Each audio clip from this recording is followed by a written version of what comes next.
Non stop ಶೋದವ್ರ ನಮ್ಗೆ 40 ಲಕ್ಷದ bus ಬಿಟ್ಟಿದ್ರಿ ಹತ್ಕೊಂಡು ಬರಾಕ. ಅಂತೂ ಇಂತೂ ಫೈನಲಿ ನಮ್ಮ ಫ್ರೆಂಡ್ಸ್ ಗಳೆಲ್ಲ ನಮ್ಮನ್ನ ಮೀಟ್ ಆಗಿಬಿಟ್ರು ನೋಡು. ಅವನು ನಮಸ್ಕಾರ ರೀ ಸಟ್ ಪಡಲ್ಲ ಅನ್ಕೋತ ನಾವ್ ಇವತ್ತು ಬೆಂಗಳೂರಿಗೆ ಬಂದಿವ್ರಿಪ್ಪ.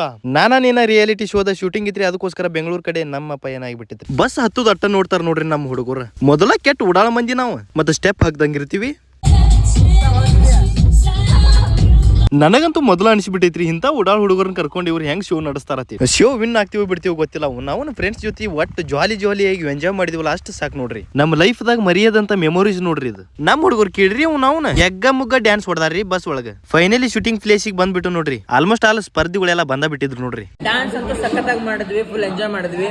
ಡ್ಯಾನ್ಸ್ ಮಾಡಿದ್ಮೇಲೆ ಒಂಚೂರು ಮತ್ತೆ ಎನರ್ಜಿ ಬೇಕಲ್ವಾ ಗೇಮ್ಸ್ ಆಡಕ್ಕೆ, ಅದಕ್ಕೋಸ್ಕರ ಮತ್ತೆ ನೋಡಿ ಬ್ಯಾಟಿಂಗ್ ಮಾಡ್ತಿದೀವಿ. ಹಿಂಗೆ ನಾವು ಶೂಟಿಂಗ್ ನಡೆಯೋ ಸ್ಥಳದಾಗಂತೂ ನಾಷ್ಟಾ ಗಿಷ್ಟ ಎಲ್ಲ ತಿಂಡಿಲಿನ ಮಾಡ್ರಿ. ಮತ್ತೆ ನಮ್ಗೋಸ್ಕರ ಆ ಕಡೆ ರೆಡಿ ಆಗಿ ಬಿಟ್ಟಿತ್ ನೋಡ್ರಿ. ನಮ್ ಫ್ರೆಂಡ್ಸ್ ಎಲ್ಲ ಜೋಶ್ ಒಳಗ ಅವನವ್ನ ಆ ಕಡೆ ಕಾಲ್ ಇಟ್ಟ ಬಿಟ್ಟು ನೋಡ್ರಿ. ಶೂಟಿಂಗ್ ಪ್ಲೇಸ್ ಒಳಗಂತೂ ಫೋನ್ ಅಲಾವ್ ಇರ್ಲಿಲ್ರಿ, ಅದಕ್ಕೋಸ್ಕರ ಅಲ್ಲಿ ವಿಡಿಯೋ ಹಿಡಿದಿಲ್ಲ. ಆ ಪ್ಲೇಸ್ ಮತ್ತೆ ನಾವು ಆಡಿರ್ತಕ್ಕಂತಹ ಗೇಮ್ಗಳು ನೋಡಕ್ಕಾಗಿ ಒಂದು ಆ್ಯಪ್ ಅನ್ನ ಲಾಂಚ್ ಮಾಡಿದಾರೆ, ನಾನ್ ಸ್ಟಾಪ್ ಎಂಟರ್ಟೈನ್ಮೆಂಟ್. ಎಲ್ಲರೂ ಡೌನ್ಲೋಡ್ ಮಾಡಿ ಊಟ ಗಿಟ ಶಿಸ್ತಲೆ ಮಾಡ್ಕೊಂಡು ನಾವು ಮತ್ತೆ ನಮ್ ಜರ್ನಿ ಸ್ಟಾರ್ಟ್ ಮಾಡಿದ್ವಿ ನೋಡ್ರಿ.